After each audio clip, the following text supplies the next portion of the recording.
मैं विनोद कुमार सिंह आज पुनः हिंदी विभाग में हिंदी साहित्य के इतिहास पर टीएस कॉलेज हिसुआ नवादा मगध विश्वविद्यालय के अंतर्गत आपके समक्ष हूँ। छात्र एवं छात्राओं, आप सबसे यह विनम्र निवेदन है कि आप किए गए इस ऑनलाइन सिस्टम पर अपने आप को अपडेट रखें, चीज़ों को जानें, समझें, पढ़ें और किताबें जो बताई जा रही है उसका ध्यान रखें, उसको पढ़कर अपना बुद्धि विवेक को डेवलप करें, आगे बढ़ाएं। मित्रों, आप जानते हैं कि बीए और 11वीं 12वीं ये पास होना कठिन नहीं है, थोड़ा सा मेहनत करने पे हो जाता है, लेकिन आगे जाने के लिए आगे जैसे ही मेहनत चाहिए। अर्थात ये कि जब हमें ज़्यादा कुछ पाना है तो ज़्यादा मेहनत करने की आवश्यकता है। दूध जितना डालिएगा खोआ उतना प्राप्त होगा। आप जानते हैं कि 1 केजी दूध का मिठाई 1 केजी जैसा होगा और 5 केजी 5 केजी जैसा। इसको देखते हुए ही आपको ध्यान में रखना है।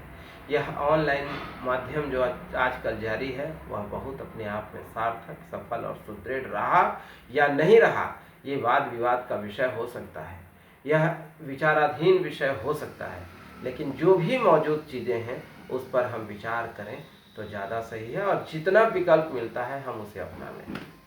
आइए मित्रों, हम विषय पे आते हैं। आज हिंदी साहित्य के इतिहास में हम सबको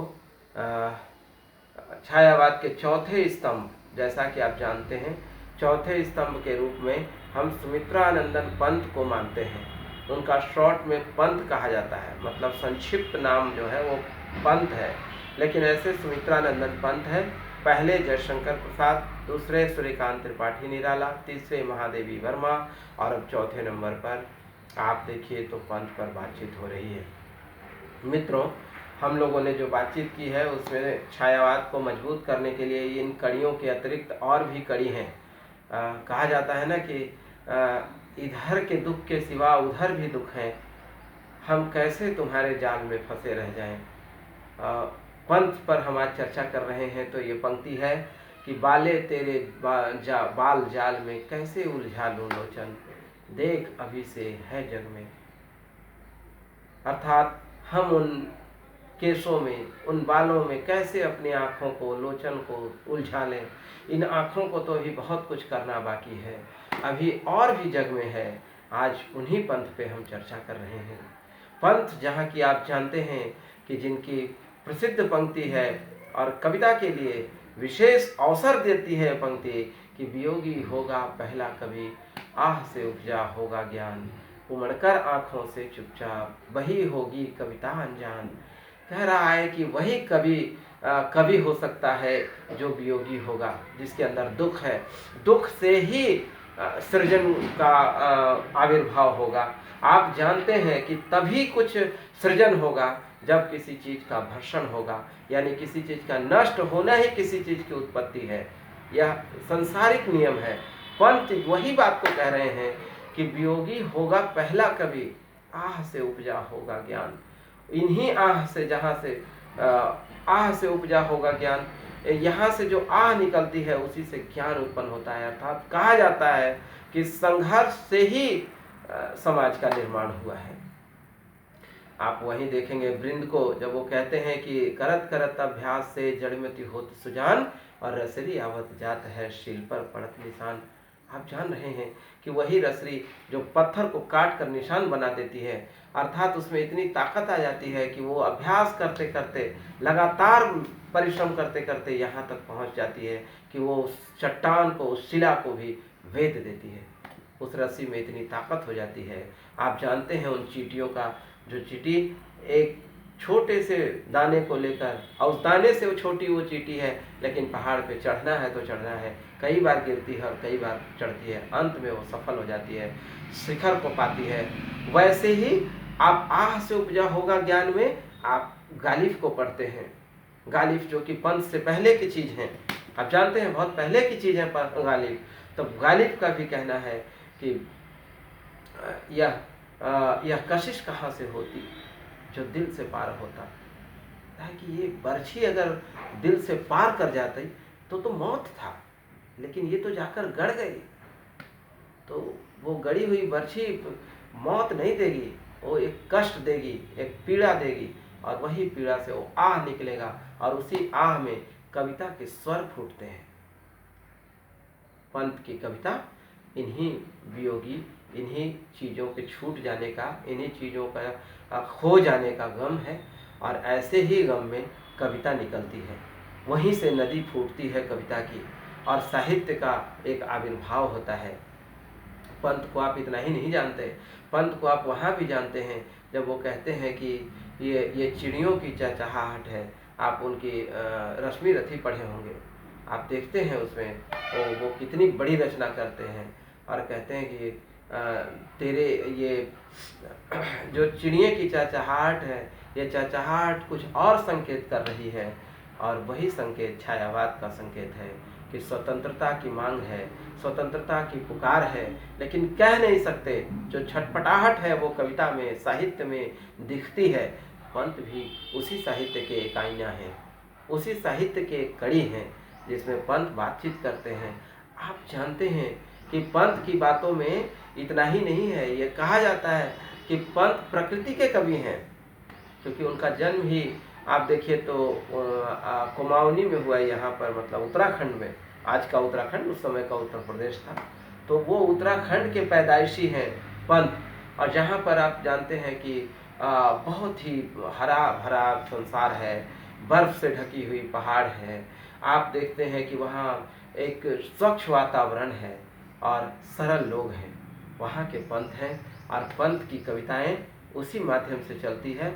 आप पंत की जितनी भी कविता पढ़ेंगे, उनका परिवर्तन पढ़ लीजिए, उनका भर्षण पढ़ लीजिए, जितनी कविता उनकी मिलेगी, ताज पढ़ लीजिए, सभी कविताओं में पंत एक बात केवल कहते हैं, मात्र एक बात, और वह यही कि जब तक दर्द नहीं होगा तब तक कविता के स्वर नहीं फूटेंगे, वो स्वर नहीं आते।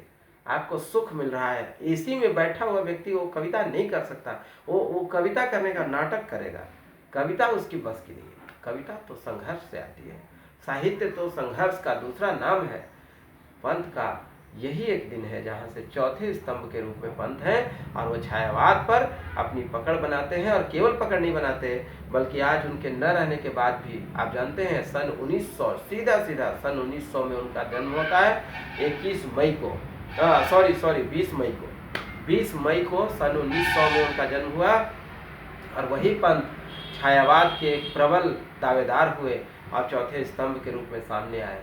यह कहा जाता है कि पंत का बहुत जुड़ाव निराला से था, बहुत ज़्यादा जुड़ाव उनका रामचंद्र शुक्ल से रहा, लेकिन अंतोगत्वा यह कहा जाएगा कि पंत एक कवि के रूप में छायावाद को सुशोभित नहीं कर रहे थे, बल्कि छायावाद के साथ साथ आज भी उनके न रहने पर भी उनकी कविताएं अमर है, और वो अमर है। आप इतना ही नहीं जानते, आप ये भी जानते हैं कि पंत की कविताओं में गालिब की वो पंक्ति याद आती है, जो कि आप पंत को जब ताज, भर्षण और रश्मि इस तरह की कविताएं जब पढ़ेंगे उनकी, तो आप देखेंगे कि पंत कहीं न कहीं गालिब से प्रभावित दिखते हैं। जहाँ कहते हैं कि बिस्तर के सिलवटों से यह एहसास हो रहा है, तोड़ा है दम किसी ने करवट बदल बदल के, वो पंत की कविताओं में भी दिखती है। ताज उनकी कविता इतनी मार्मिक है जिसमें गालिब पूरी तरह सामने दिखते हैं। तो मैं ये नहीं कहना चाहता हूँ कि पंत गालिब के अनुयायी हैं या उनसे नकल करके कविता करते हैं, नहीं। मेरा कहना केवल ये है कि दोनों का वियोग, जिसको वियोग से कविता फूटती है।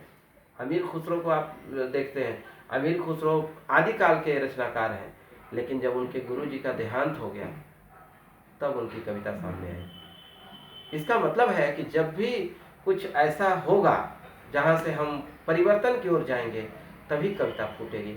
और नहीं कविता फूटेगी तो व्यक्ति सुख में और दुख में, दो जगह, अगर बहुत ज़्यादा सुख मिल गया अचानक, उसको उम्मीद नहीं थी, उनको उम्मीद नहीं थी कि रातों रात इस तरह की अमीरी आ जाएगी, इतना सुख हो जाएगा। अगर ऐसा कुछ मिल गया और वो किसी से कह नहीं सका, वो छुपा रहा है, तो समझिए वो पागल हो जाएगा। और दुख, जिस दुख में कि अगर वो किसी को शेयर नहीं किया तो वो पागल हो जाएगा।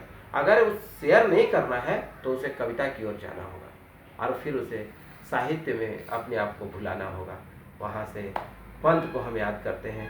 छायावाद के चौथा स्तंभ, बहुत ही मजबूत सफल और प्रकृति के बड़े रचनाकार, जहाँ पर उनकी हर एक कविता में प्रकृति झलकती है। वो हरियाली, वो सरलता, वो बर्फीली हवाएं, वो सारी चीज़ें सब वगैरह वगैरह सब मौजूद है। और वो कुमाऊं का वो जो एक वातावरण है वो कविता में दिखती है। वैसे पंत को छायावाद के लिए ही नहीं बल्कि आगे भी उनको याद किया जाएगा। चित्रा के लिए उनको अंत में साहित्य अकादमी पुरस्कार दिया गया, तो उस पुरस्कार के बाद वो कई पद्मश्री भी ले चुके हैं।